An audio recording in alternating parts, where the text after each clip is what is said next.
I have sat with over 200 dying patients in the last 30 years. I have held hands during final breaths. I have been in the room when families say goodbye for the last time. I have heard things that people only say when they know they are running out of time to say them.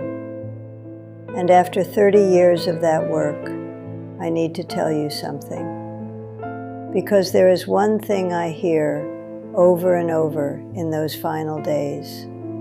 Not from one kind of person, not from people who made bad choices or lived reckless lives, from careful people, responsible people, people exactly like you. It is not, I wish I had worked harder. It is not, I wish I had made more money. It is not even, I wish I had more time. It is something quieter than that. And it is something that, if you are still working, you can still do something about. But only if you hear it now. My name is Judith. I am a palliative care nurse. I have worked in hospice for 31 years in 3 different states, with patients of every background, every income level, every kind of life you can imagine. I have sat with farmers and professors, with women who raised 6 children alone, and men who built companies from nothing. And when the end comes close enough that the pretending stops, they all say some version of the same thing. I waited too long to actually live. Not dramatically, not with anger, usually very quietly, almost to themselves, like they are just now doing the math, and the answer surprises them. I want to tell you about a woman named Helen. Helen was 74 when she came to us. Ovarian cancer, diagnosed late. She had maybe 4 months, her oncologist said. She ended up having 6 weeks. Helen had retired at 66 after 32 years as an accountant at the same firm.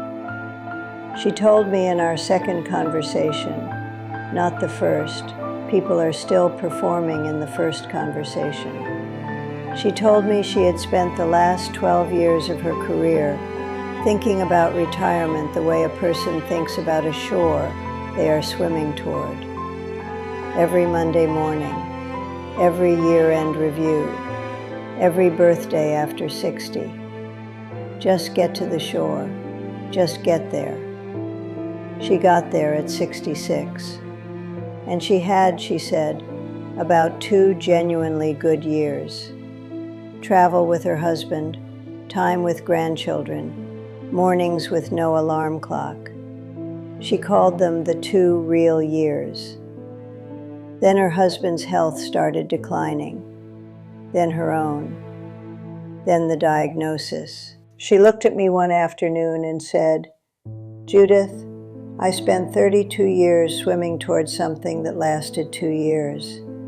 And I knew by year 20 that I was in the wrong water. I just couldn't see any other shore." I think about Helen every time I drive to work, because here is what I have learned from 30 years of these conversations. The regret is almost never about the big decisions. It is not about the marriage or the city or the career path chosen at 22. Those decisions people have usually made peace with by the end. The regret is about the small, sustained choices, the decade of Mondays, the years spent inside a life that mostly fit, but never quite felt like theirs. The slow trade of aliveness for security, of meaning for comfort, of the life they wanted for the life that was easier to justify. And the cruelest part, the part that keeps me up sometimes, even after 30 years, is that most of these people were not unhappy. They were not miserable.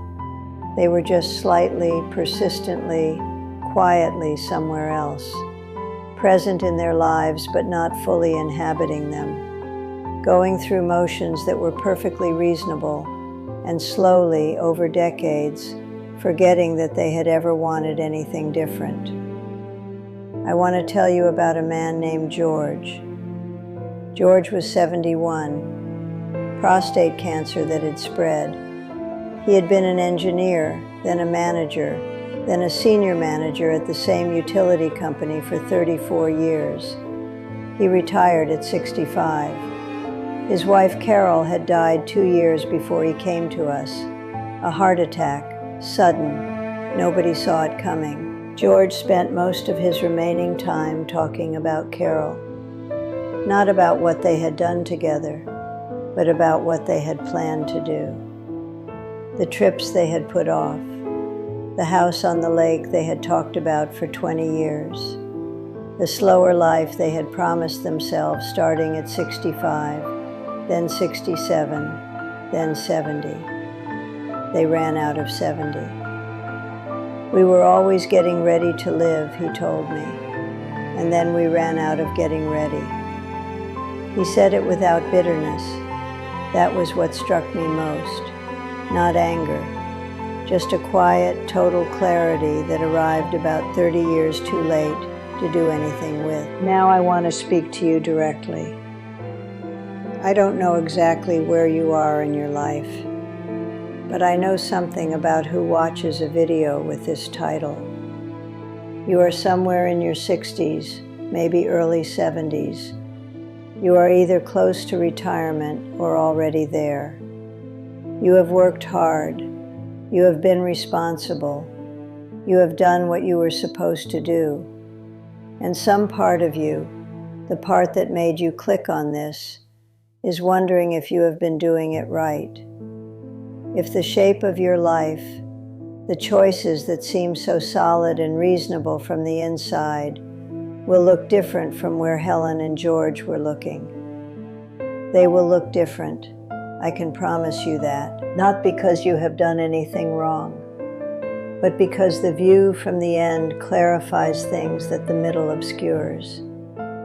And what it clarifies, almost always, is this. We spend far too much of our lives in preparation mode, earning the right to live the way we actually want to live, saving for the freedom we intend to use later, waiting for the conditions to be right. And later, as I have watched 200 times now, as a way of becoming never. I am not telling you to abandon your responsibilities. I am not telling you that financial security doesn't matter.